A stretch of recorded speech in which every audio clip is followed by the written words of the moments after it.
Sui Lalo is considered the most difficult, the most satisfying strategy at Town Hall 13. In this video, we'll learn exactly how it works. Let's explore Lalo theory first. A good Lalo pathing has the main group of loons following a funnel shape.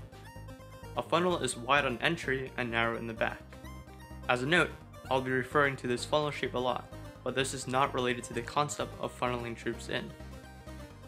Usually, you want to deploy your main group across the width of the funnel, and so the loons will converge in the middle. In this replay, note that there is already a natural funnel shape to the base, so after deploying the main group of loons, I don't really need additional groups of loons to force the main group to stay in the funnel.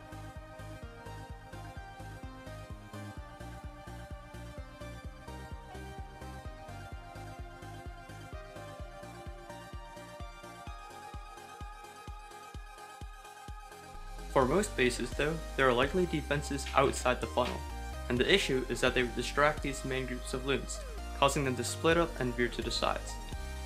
That's where the secondary loon groups come in. These secondary groups takes out these defenses and force the main group of loons to stay in the funnel shape, and then merge with the main group of loons.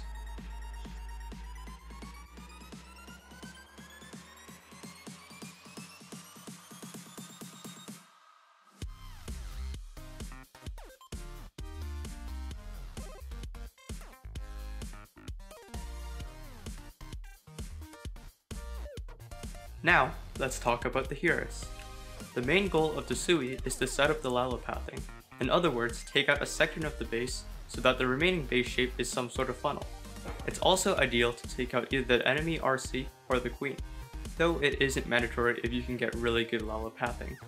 Also, if you can Sui the town hall, that is helpful as it saves the warden tome. Getting a scatter is actually a much lower priority, though it is helpful. We'll talk about how to address scatters later, but pathing supersedes any other Sui value. When breaking down a base, the first thing to look for is the enemy queen and the enemy RC. We notice that the queen is at 12 and the RC is at 3, which means that we have a few possible Sui entries.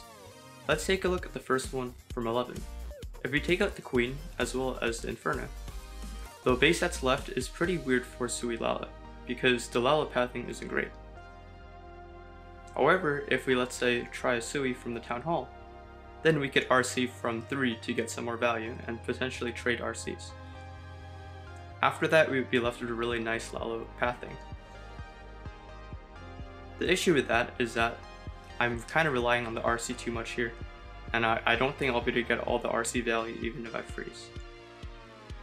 So, the third option is a Sui from 10 o'clock. It would take out the Archer Queen as well as the area around the single Inferno. The issue with this is that the Lalo pathing doesn't look great here. However, you might notice that the core is the only thing that prevents a good Lalo.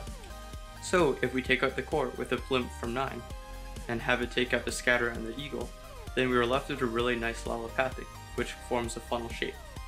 There are some defenses around 3 that we'll have to take care of by sending some secondary groups. They'll push in from 3 so that the main group does not get distracted.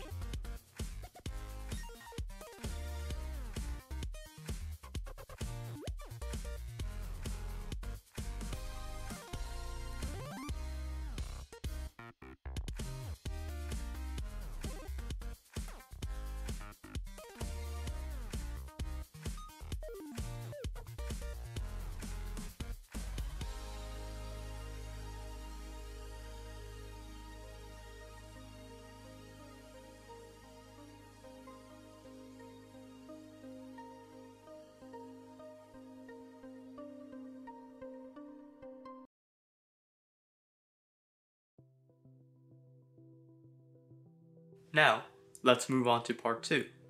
Once you've figured out a Lalo plan from the base identification step, we need to determine the exact loon deployment. For every group of loons, you first want to identify the bordering defenses that you want your loons to target.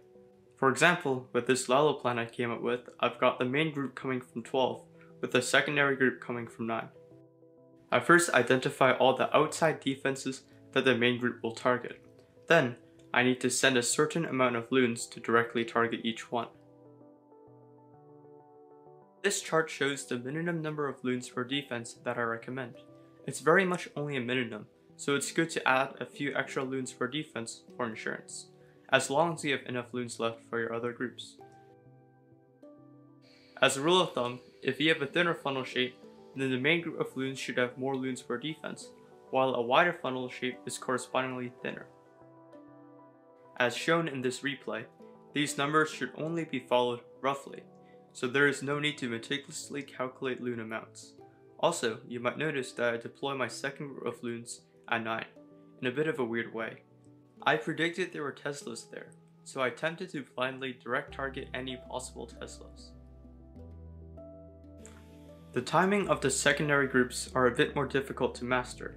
I'm using train tracks to illustrate the concept, and the idea is to time the secondary groups not too late so that the main groups of loons never get distracted, but not too early so that the two groups can cross tank and then merge into a bigger group. The end product should be both seamless and smooth, which gives way to a satisfying Lalo feeling.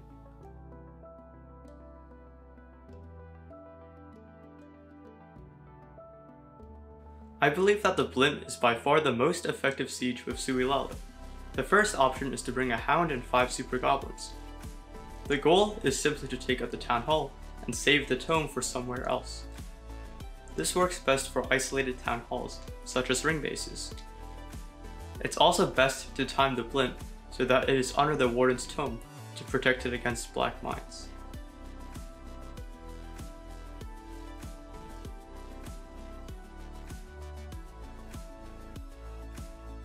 The second option is to bring a dragon and 5 loons with the blimp. The sole purpose of the blimp is to directly target a scatter. Though it seems like a waste at first, scatters are the biggest killer to Lalo, and taking it out with the blimp means you don't have to invest any spells to deal with the scatter. Generally, you want to deploy the blimp close by to the Lalo, so that it tanks the scatter from the loons, and then the clan castle loons can merge with the main Lalo push after taking out the scatter.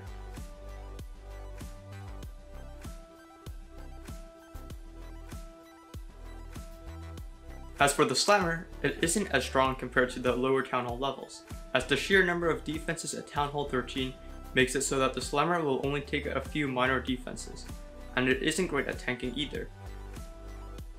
I would only advocate using it if it could directly target a scatter, or it's only a defense away, in which it'd be appropriate to use a slammer over the blimp.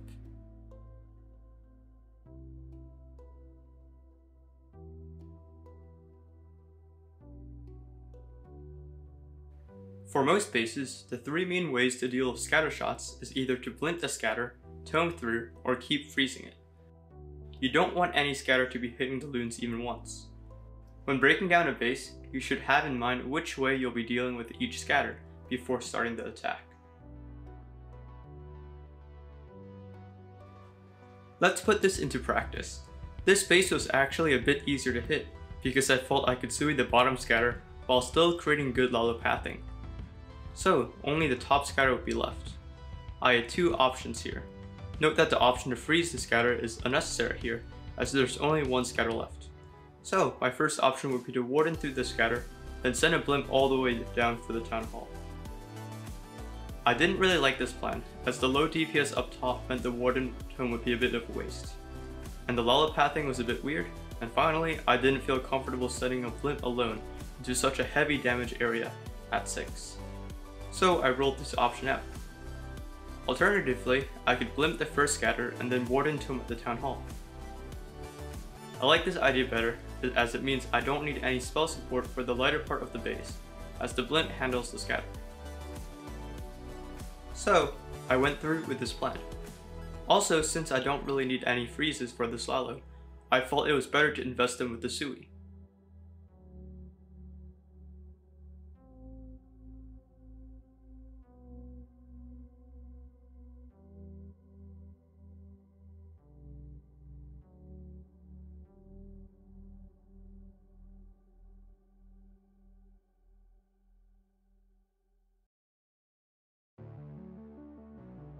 Here I actually deployed my blimp a little late, causing some loons to path to the scatter, but it didn't affect my attack much.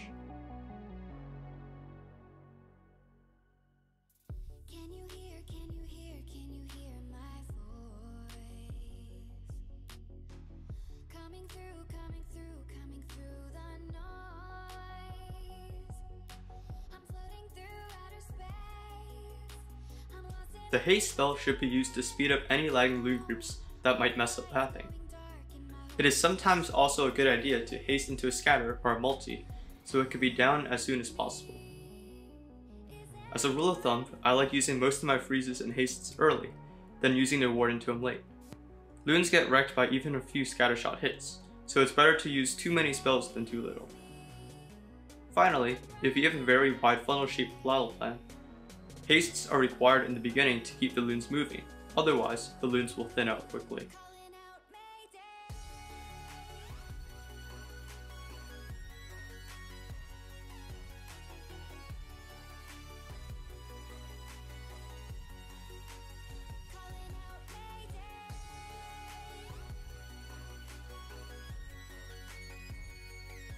Let's take a look at this base. It's too difficult to sweep that at all, so let's find other options.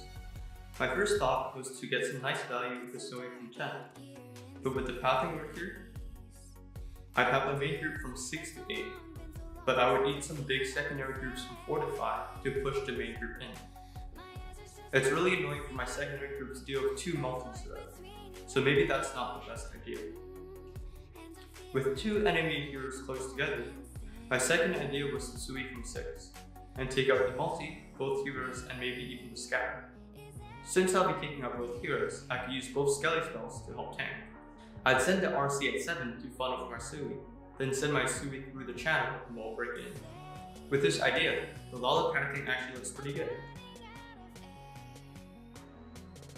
If the scatter goes down to the Sui, then it should be an easy Lalo, but we'll have to reconsider if the scatter stays off.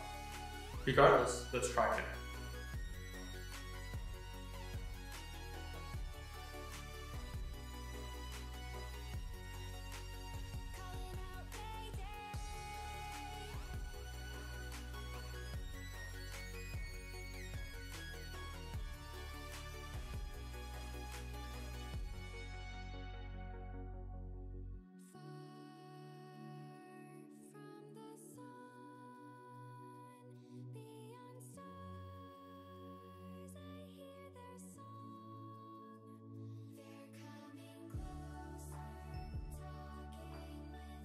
Okay, our Sui is done, and it got all the value we wanted except the scatter.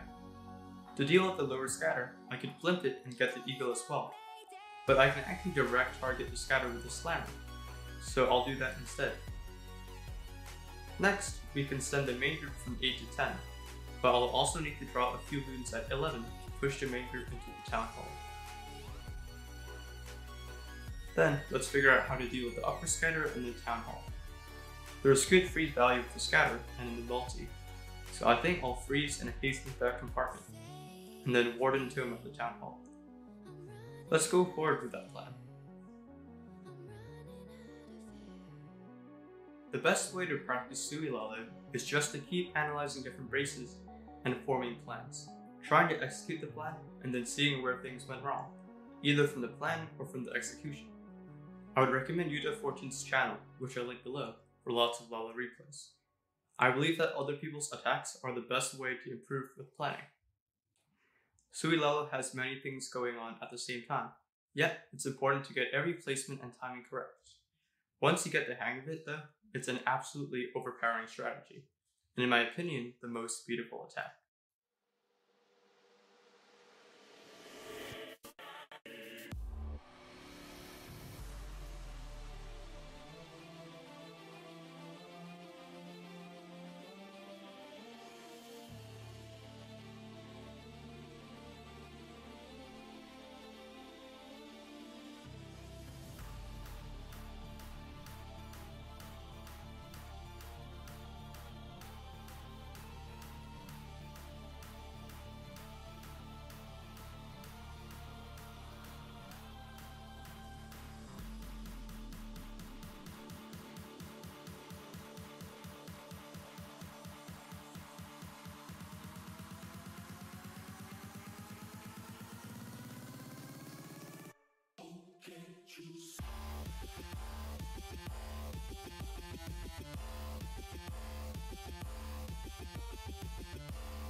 See, exterminate.